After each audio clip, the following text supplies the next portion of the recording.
Hier, Andrés Iniesta, à l'âge de 40 ans, a officiellement annoncé la fin de sa carrière professionnelle. Son parcours a été jalonné de succès et de moments de classe. La retraite de ce milieu de terrain emblématique de la Roja et du FC Barcelone a suscité de nombreuses réactions à travers toute l'Espagne, y compris à Madrid, où l'on a rendu hommage à cette légende du football ibérique. Le Real Madrid, éternel rival du club catalan, a même publié un communiqué sur son site officiel. Suite à l'annonce de la retraite d'Andrés Iniesta en tant que joueur professionnel, le Real Madrid CF, son président et son conseil d'administration souhaitent exprimer leur gratitude, leur admiration et leur affection envers l'une des plus grandes légendes du football espagnol et mondial. Andrés Iniesta, par son jeu et ses valeurs, contribué à l'essor de ce sport, en plus des nombreux titres remportés au cours de sa carrière. Son but mémorable lors de la finale de la Coupe du Monde en Afrique du Sud en 2010 restera à jamais gravé dans la mémoire de tous les supporters espagnols. Le Real Madrid lui adresse, ainsi qu'à sa famille, ses meilleurs vœux pour cette nouvelle étape de sa vie. Un message empreint de classe de la part des Merengues, qui saluent la grandeur d'Iniesta. Le Real Madrid élabore un plan en 2 phases pour gérer l'absence prolongée de Dani Carvajal, ouvrant un débat interne sur le poste de latéral droit. Faut-il recruter en janvier ou compter sur Lucas Vázquez pour le reste de la saison? Selon AS, le club pencherait pour la deuxième option, faisant confiance à Lucas, qui devient par ailleurs le deuxième capitaine, jusqu'à l'été prochain. Le club prévoit ensuite de recruter un jeune latéral anglais de 26 ans, évoluant actuellement à Liverpool. Après de longues discussions, les dirigeants ont opté pour Lucas en tant que solution temporaire. Ce dernier devra relever un défi majeur, probablement le plus grand de sa carrière. Depuis la saison 2018 à 2019, où il a disputé 31 matchs, Lucas n'a plus franchi la barre des 30 apparitions avec le Real Madrid. L'année dernière, il a participé à 18 rencontres comme titulaire, marquant 3 buts et délivrant 7 passes décisives. Lucas a régulièrement joué dans l'ombre de Carvajal, mais cette saison, il a l'opportunité de s'imposer comme titulaire. Sur ses 351 apparitions sous le maillot madrilène, il a occupé 114 fois le poste de latéral droit, 33% de ses matchs, contribuant avec 12 buts et 20 passes décisives. Il a également participé à des rencontres cruciales dans ce rôle, notamment la demi-finale allée de la Ligue des Champions contre le Bayern, le Clásico, 3-2, et la finale de la Supercoupe 2022. Cependant, pour remplacer durablement Carvajal, 32 ans, le club se tourne vers Trent Alexander-Arnold, 26 ans, le latéral droit de Liverpool dont le contrat expire l'été prochain. Les discussions avec Liverpool étant au point mort, le Real Madrid pourrait tenter de signer Alexander-Arnold à l'été 2025, suivant la stratégie employée pour recruter Alaba, Rudiger ou Mbappé. Si aucune prolongation n'est signée avant janvier, le joueur pourrait devenir une cible prioritaire. Alexander-Arnold possède un profil idéal pour succéder à Carvajal, avec ses qualités offensives, sa polyvalence et son expérience au plus haut niveau, notamment sa contribution à la victoire de Liverpool en Ligue des Champions 2019. Je peux comprendre le fond de cette intervention, et il est tout à fait normal qu'un entraîneur comme Luis Enrique recadre un joueur, même si c'est une star comme Kylian Mbappé. Cela fait partie du rôle d'un coach de pousser ses joueurs à s'améliorer, de les encourager à se dépasser, à travailler autant en attaque qu'en défense. Cependant, ce genre de discussion n'a pas besoin d'être exposé publiquement. Il me semble que, dans ce cas, montrer cette scène dans un documentaire peut être perçu comme une forme d'humiliation. Cela donne l'impression de dévaloriser le joueur, même si ce n'est peut-être pas l'intention initiale. Dans un vestiaire, un entraîneur peut s'adresser à ses joueurs avec fermeté, et c'est quelque chose qui est souvent nécessaire. Que ce soit avec Mbappé ou un autre joueur, une discussion franche et directe fait partie du quotidien. Toutefois, ce type de recadrage aurait dû rester privé. Le fait d'utiliser cette scène dans une série ou un documentaire me paraît inapproprié. Cela peut être perçu comme un manque de respect envers le joueur. Ce n'est pas une question de critiquer le fond de l'intervention de Luis Enrique, car ce qu'il dit est juste, un attaquant ne doit pas se contenter de marquer des buts, il doit aussi contribuer à d'autres aspects du jeu. Mais de là à diffuser cette scène, c'est une erreur de jugement selon moi.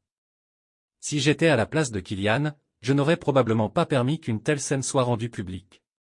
Cela ne fait qu'ajouter de la pression et alimente des polémiques inutiles, surtout à un moment où Mbappé est déjà au centre de nombreuses discussions. Il y a un temps et un lieu pour ce genre d'échange, et le rendre public de cette manière ne fait que ternir l'image du joueur et peut même affecter la relation entre lui et son entraîneur.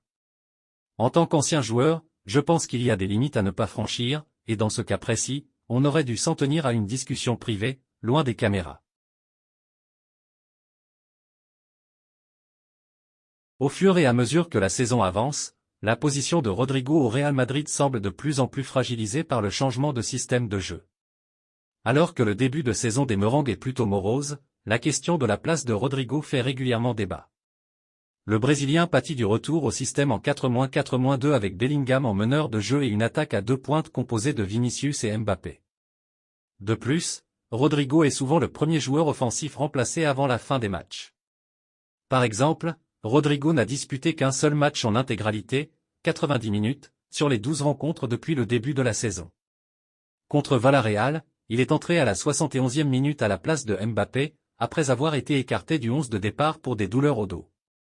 Pourtant, son début de saison est prometteur avec 3 buts, 2 passes décisives et des performances globalement satisfaisantes.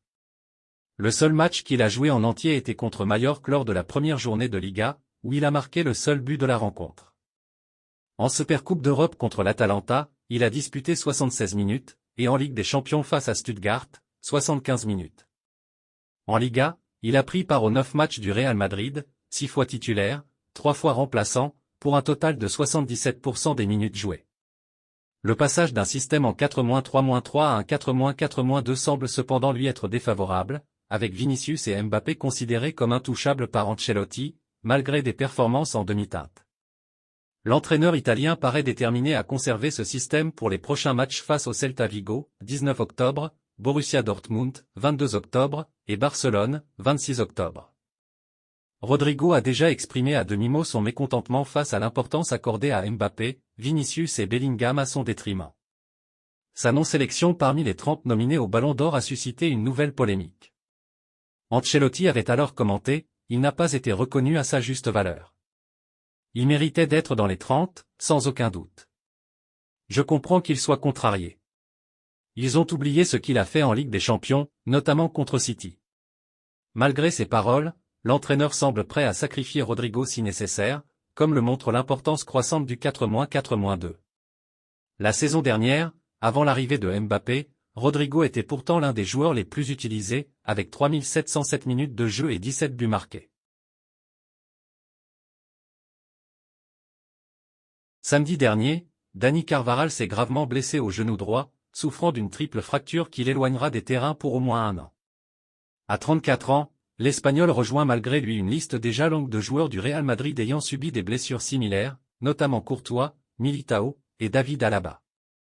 Profitant de cette situation, un utilisateur de X a partagé une photo intrigante du vestiaire du Real Madrid pour avertir d'un danger potentiel menaçant Jude Bellingham. Sur la photo, on voit les places attribuées à Courtois, Carvajal, Militao et Alaba. À première vue, rien d'anormal, mais en y regardant de plus près, on constate que les 4 joueurs blessés au genou portent les numéros 1, 2, 3 et 4. Coïncidence ou non, le supporter a demandé avec insistance que le numéro 5 soit retiré à Bellingham, de peur qu'il ne devienne le 5e joueur, après les 4 précédents, à se blesser sérieusement. Pour son bien, le numéro de Jude Bellingham devrait être changé, et Valiero devrait le récupérer, a-t-il écrit dans son message. Une superstition insolite qui, bien sûr, ne sera pas prise au sérieux par le club madrilène. Bellingham conservera son numéro 5, bien qu'il soit déjà gêné par un problème d'épaule depuis la saison dernière. Depuis quelques jours, le cas de Kylian Mbappé suscite de vives discussions en France. En effet, le joueur français a été laissé à Madrid pendant la trêve d'octobre pour se remettre sur le plan physique. Cependant, il a disputé un match contre Villarreal samedi, soit 2 jours après l'annonce de son absence avec les Bleus. Mais il n'est pas le seul à être resté dans la capitale espagnole ce mois-ci. En plus de Dani Carvajal, qui est sérieusement blessé, Vinicius Junior, André Lunin et Eder Militao sont également restés. Les responsables du stade Santiago Bernabéu ont d'ailleurs fourni des nouvelles d'Eder Militao ce mardi. Après avoir effectué des examens médicaux sur notre joueur Eder Militao, les médecins du Real Madrid ont diagnostiqué une blessure musculaire au quadriceps de la jambe gauche. Nous attendons des informations sur son évolution, a indiqué le communiqué de presse. Il est certain que son cas suscitera moins d'attention au Brésil qu'en France concernant KM9. L'absence de Kylian Mbappé pour les matchs de la Ligue des Nations contre Israël et la Belgique continue de faire parler en France, où beaucoup ne comprennent toujours pas la décision de Didier Deschamps de libérer son capitaine, qui a pourtant joué récemment avec son club.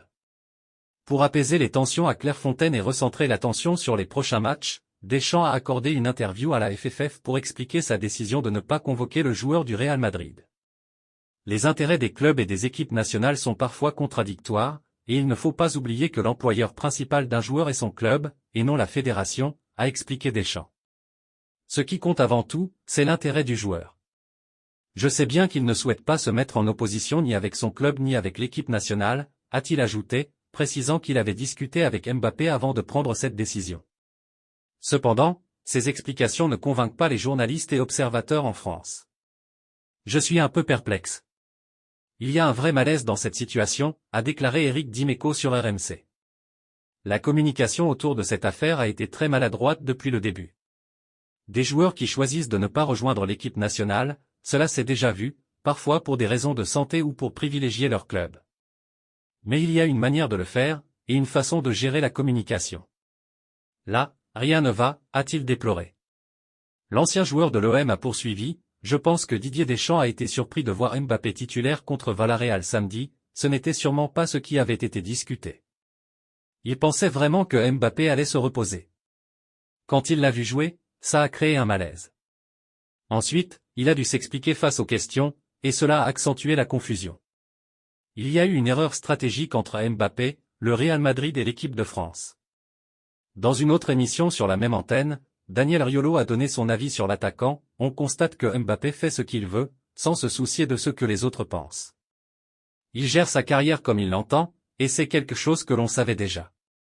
Il a ajouté, je ne cautionne pas cette séquence entre Mbappé, Deschamps et Diallo, mais il faut être honnête, ces matchs de l'équipe de France n'intéressent personne, à part TF1. On se dirige vers un modèle NBA où les joueurs contrôlent leur carrière. Mbappé n'est pas le seul. Vlahovic ne va pas jouer avec la Serbie, De Bruyne est réticent à rejoindre la Belgique. On peut le regretter, mais c'est la réalité. Enfin, le consultant Frédéric Hermel a relativisé le rôle du Real Madrid dans cette affaire. Le Real Madrid ne peut pas empêcher un joueur non blessé de rejoindre son équipe nationale.